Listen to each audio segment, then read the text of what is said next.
Hello everyone, welcome back to my YouTube channel. So friends, जैसा कि आप देख सकते हैं मैं Mahatma Gandhi memorial medical college Indore के ऑफिशियल वेबसाइट पर हूं और ऑफिशियल वेबसाइट ऊपर आप देख सकते हैं mgmmcindore.in, ये इसकी ऑफिशियल वेबसाइट है।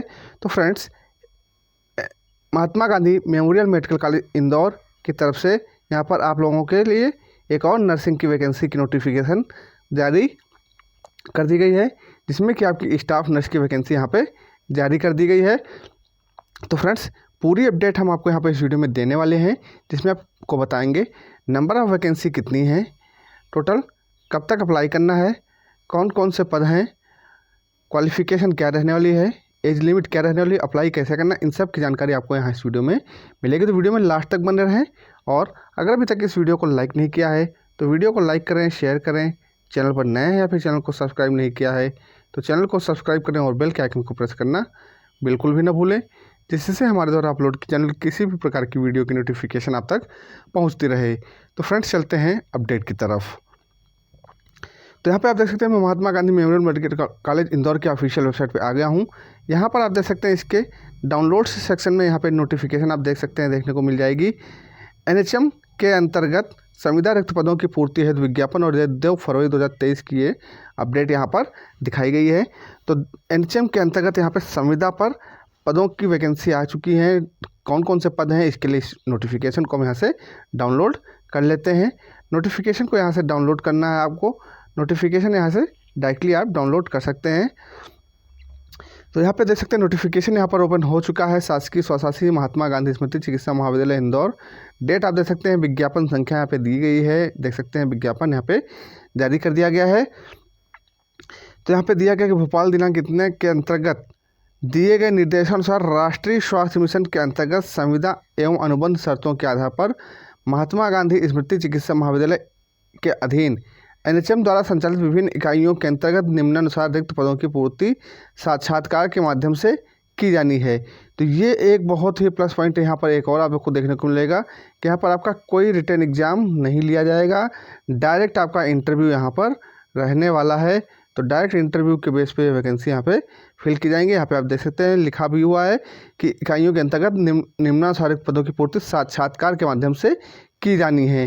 तो ये डायरेक्ट इंटरव्यू के आधार पे आपकी वैकेंसी यहाँ पे। अब चलते हैं सीधा वैकेंसी टेबल की ओर। तो यहाँ पे देख सकते हैं डिटेल दी गई, संचालित इकाई का नाम दिया गया, पद का नाम क्या है, पद व श्रेणी, पद कितने हैं और किस श्रेणी में है, शैक्षणिक योग्यता है कि क्वालिफिकेशन क्या है और सैलरी आपको कितनी मिलने वाली, इसकी इन्फॉर्मेशन यहाँ पे लास्ट वाले कॉलम में दी गई है। तो यहाँ पे सबसे पहले जो पोस्ट है आप देख सकते हैं पीडियाट्रिक सर्जिकल यूनिट की है, एनेस्थेटिस्ट की पोस्ट है और एक पद है इसका PG डिग्री या डिप्लोमा होना चाहिए एनेस्थीसिया में। और इसकी सैलरी आप देख सकते हैं, PG डिग्री है तो 1,25,000 और डिप्लोमा है तो 1 लाख रुपये यहाँ पर आपको सैलरी मिलने वाली। पीडियाट्रिक सर्जिकल यूनिट के अंतर्गत PSU के अंतर्गत पीडियाट्रिक सर्जन की वैकेंसी है। 2 पद यहाँ पर हैं, एक UR एक OBC में। इसके लिए MCH है या पीडियाट्रिक सर्जरी या फिर MS या DNB है तो आप अप्लाई कर सकते हैं और इसकी सैलरी आप देख सकते हैं 1,25,000 रुपये यहाँ पर रखी गई है। अगली जो पोस्ट है यहाँ पर सीवियर मल न्यूट्रिशन ट्रीटमेंट यूनिट के अंतर्गत है, यहाँ पर SMTU के अंतर्गत मेडिकल ऑफिसर की वैकेंसी है। टोटल नंबर ऑफ वैकेंसी यहाँ पे 4 आप देख सकते हैं निकाली गई हैं, 2 UR में, एक OBC एक ST, MBBS होना चाहिए और इसकी सैलरी आपकी 65,000 रुपये यहाँ पे रखी गई है। अब हम बात करेंगे स्टाफ नर्स की वैकेंसी के बारे में। तो यहाँ पर आप देख सकते हैं स्टाफ नर्स की वैकेंसी की नोटिफिकेशन यहाँ पे दी गई है। पहला जो यूनिट है वो है सीवियर मल न्यूट्रिशन ट्रीटमेंट SMTU के अंतर्गत यहाँ पर स्टाफ नर्स की वैकेंसी है, जिसमें कि टोटल 4 पद यहाँ पे निकाले गए हैं, जिसमें 2 UR में है, एक OBC एक ST में है। क्वालिफिकेशन आपका BSc नर्सिंग या GNM होना चाहिए तो आप अप्लाई कर सकते हैं। सैलरी आपकी 20,000 रुपये यहाँ पे रखी गई सैलरी। और फिर दूसरी जो यूनिट है वो आप देख सकते हैं NRC शिशु स्वास्थ्य पोषण के अंतर्गत है स्टाफ नर्स की पोस्ट। इसमें भी आप टोटल नंबर ऑफ वैकेंसी 3 देख सकते हैं, एक UR एक OBC एक ST में है। BSc नर्सिंग / GNM यहाँ पर होना चाहिए और यहाँ पे 20,000 रुपये आपकी सैलरी रखी गई है। तो इस तरह से अगर देखा जाए तो नंबर ऑफ वैकेंसी टोटल यहाँ पर आपकी स्टाफ नर्स की नंबर ऑफ वैकेंसी सीधा अगर आप देखा जाए तो 4 वैकेंसी ये हैं और 3 वैकेंसी है, टोटल 7 वैकेंसी स्टाफ नर्स की यहाँ पे रहने वाली हैं। ऑल कंपोनेंट्स की डिपार्टमेंट के अंतर्गत प्रोग्राम कोऑर्डिनेटर की एक वैकेंसी है, UR में PG degree diploma in hospital management है और सैलरी इसकी 35,000 रुपये रखी गई है। तो ये वैकेंसी की इन्फॉर्मेशन यहाँ पर आपको मिल गई कि कितनी कितनी वैकेंसी किस पद के लिए रहने वाली हैं। स्टाफ नर्स की बात करें तो स्टाफ नर्स के लिए यहाँ पे 7 वैकेंसी यानी 7 वैकेंसी यहाँ पे रहने वाली हैं। क्वालिफिकेशन आपकी बीएससी नर्सिंग प्लस जीएनएम यानी कि जीएनएम या बीएससी नर्सिंग या पीबीबीएससी है तो अप्लाई कर सकते हैं। साथ में यहाँ पे 20,000 रुपये पर मंथ आपको सैलरी दी जाएगी। तो ये हो गई क्वालिफिकेशन, सैलरी की इन्फॉर्मेशन, कितने पद हैं और कौन से यूनिट के अंतर्गत पद हैं तो इसकी इन्फॉर्मेशन यहाँ पे दी गई है। तो ये तो हो गई इन्फॉर्मेशन। अब आवेदन की लास्ट डेट क्या है तो आप यहाँ पर आप देख सकते हैं आवेदन प्राप्त की अंतिम तिथि के बारे में बताया गया है। तो यहाँ पे दिया गया स्वशासी चिकित्सा महाविद्यालय इंदौर में आवेदन पत्र दिनांक 28/2/2023 को शाम 5 बजे तक प्राप्त हो जाना चाहिए। यानी कि इसके लिए लास्ट डेट जो रखी गई है 28 फरवरी रखी गई, 28 फरवरी इसकी लास्ट डेट है। तो सभी कैंडिडेट्स तुरंत इसको आवेदन को फिल करें। आवेदन पत्र डाक या व्यक्तिगत रूप से कार्यालय में जमा कराए जा सकते हैं। तो यानी कि आपको डाक द्वारा या फिर व्यक्तिगत रूप से यानी कि सेल्फ जाकर वहाँ पे सबमिट कर सकते हैं। किसी भी स्थिति में निर्धारित तिथि के समय पश्चात प्राप्त होने वाले आवेदनों पर विचार नहीं किया जाएगा। अब लिफाफे पर एड्रेस क्या पड़ेगा तो लिफाफे पर anaesthetist, PSU / paediatric surgeon, PSU medical officer, SMTU programme coordinator, staff nurse, SMTU staff nurse, MSc स्पष्ट रूप से अंकित किया जाए। यानी कि जिस पोस्ट के लिए आप अप्लाई कर सकते हैं वो लिफाफे पर सही अंकित होना चाहिए कि किस पोस्ट के लिए आप अप्लाई कर रहे हैं, वो आपका इनवलप पे लिखा होना चाहिए। साक्षात्कार की तिथि जो है उस बाद में आपको बताई जाएगी, उसके लिए वेबसाइट पे अपलोड कर दिया जाएगा। आवेदन का प्रारूप यहाँ पे दे दिया गया है। अब आवेदन का प्रारूप यहाँ पे आप देख सकते हैं दिया गया है कि जिस पद के लिए अप्लाई करना चाहते हैं वो अपना पद का नाम लिफाफे के ऊपर आपको डालना है। नियुक्ति और इसके लिए आवेदन की लास्ट डेट आपको बता दी गई है 28 फरवरी यहाँ पे रखी गई है। तो आवेदन के लिए प्रारूप यहाँ पे दिया गया है। यहाँ पे आपका सेल्फ अटेस्टेड फोटो लगने वाला है। फिर सभी जानकारी आवेदक द्वारा पूर्ण करनी है। आवेदन शुल्क की बात करें तो यहाँ पर आप देख सकते हैं आवेदन शुल्क की बात कर लें तो आवेदन शुल्क यहाँ पे दिया गया RTGS state bank of India MY campus Indore IFSC code number account number यहाँ पे दिया गया है।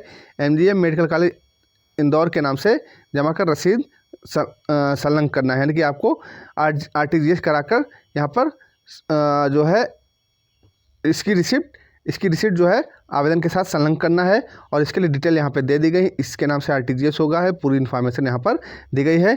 डिमांड ड्राफ्ट स्वीकार नहीं होंगे तो यहाँ पे पहले बोल दिया गया है डीडी यहाँ पर आपकी एक्सेप्ट नहीं की जाएगी। यानी कि डीडी आपकी मान्य यहाँ पे नहीं है, आपको सीधा आरटीजीएस ही कराना है।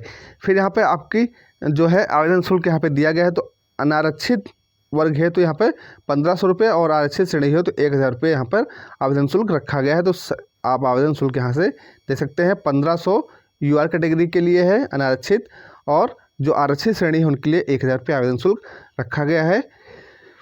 यहाँ पे आवेदन का प्रारूप दे दिया गया, इसमें पूरी डिटेल आपको फिल करनी है, सारी इन्फॉर्मेशन यहाँ पे आपको फिल करनी है। क्वालिफिकेशंस वगैरह कि हाँ बीबीएस कब किया, सारी चीज़ें यहाँ पे दे दी गई हैं।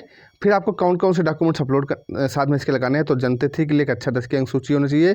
एमबीबीएस है तो एमबीबीएस की फर्स्ट प्रोफाइल अंक सूची होनी चाहिए, second year, third year, fourth year यानी पार्ट 2 पार्ट जो भी है सबकी यहाँ पे मार्कशीट लगेगी। MBBS entrance certificate, MBBS degree, MBBS तो जिस पोस्ट के लिए अप्लाई कर रहे हैं उसके अकॉर्डिंग यहाँ पर आपको डॉक्यूमेंट सेलेक्ट करना है। एमबीबीएस है तो एमबीबीएस है, एमडी है, एमडी तो ये सारी चीज़ें आपको देखनी होंगी।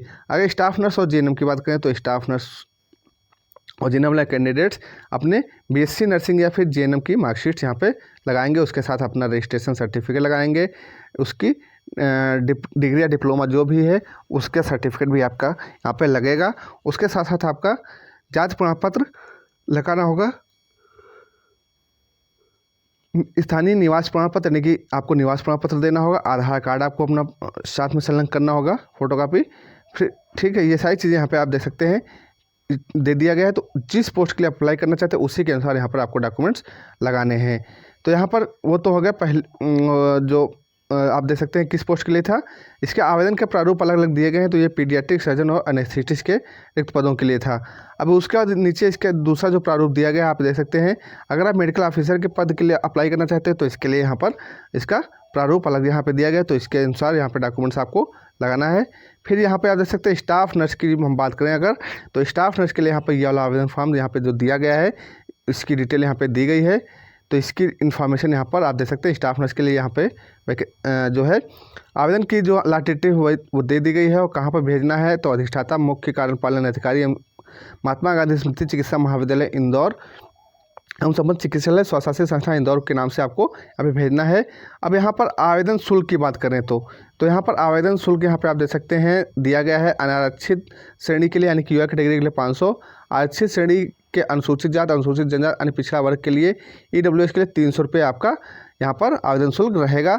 और आपको आरटीजीएस ही करना है, डिमांड डीडी यहाँ पर स्वीकार नहीं की जाएगी। तो स्टाफ ट्रस्ट वाले कैंडिडेट्स यहाँ पर ये फॉर्म का प्रारूप डाउनलोड कर लें और इसको फिल कर लें और उसके बाद यहाँ पर आवेदन कर सकते हैं। इसमें डॉक्यूमेंट्स क्या क्या लगने वाले हैं यहाँ पे आप सभी लोग देख सकते हैं, सारी चीज़ें दी गई हैं। आरटीजीएस की रिसीट लगाना बिल्कुल भी ना भूलें। उसके बाद यहाँ पर आप देख सकते हैं अगला जो पोस्ट थी उसकी इन्फॉर्मेशन यहाँ पे दी गई है। तो इस तरह से पूरी इन्फॉर्मेशन मैंने आपके साथ शेयर कर दी है। एक एक चीज़ की जानकारी आपको यहाँ पे प्रोवाइड कर दी है। नंबर ऑफ़ वैकेंसी क्या है, लास्ट डेट क्या है, क्वालिफिकेशन क्या रहेगी, सैलरी क्या रहेगी, एज लिमिट क्या रहेगी, आवेदन शुल्क कितना रहेगा, कौन सा आवेदन आपको यहाँ से डाउनलोड कर फिल करना है, इसकी इन्फॉर्मेशन यहाँ पर आपको मिल गई है। तो फ्रेंड्स पूरी इन्फॉर्मेशन A to Z मैंने आपको प्रोवाइड की। तो आई होप ये वीडियो आपके लिए इन्फॉर्मेटिव रहेगा। तो मिलते हैं नेक्स्ट वीडियो में नेक्स्ट अपडेट के साथ। तब तक के लिए फ्रेंड्स जय हिंद, जय भारत।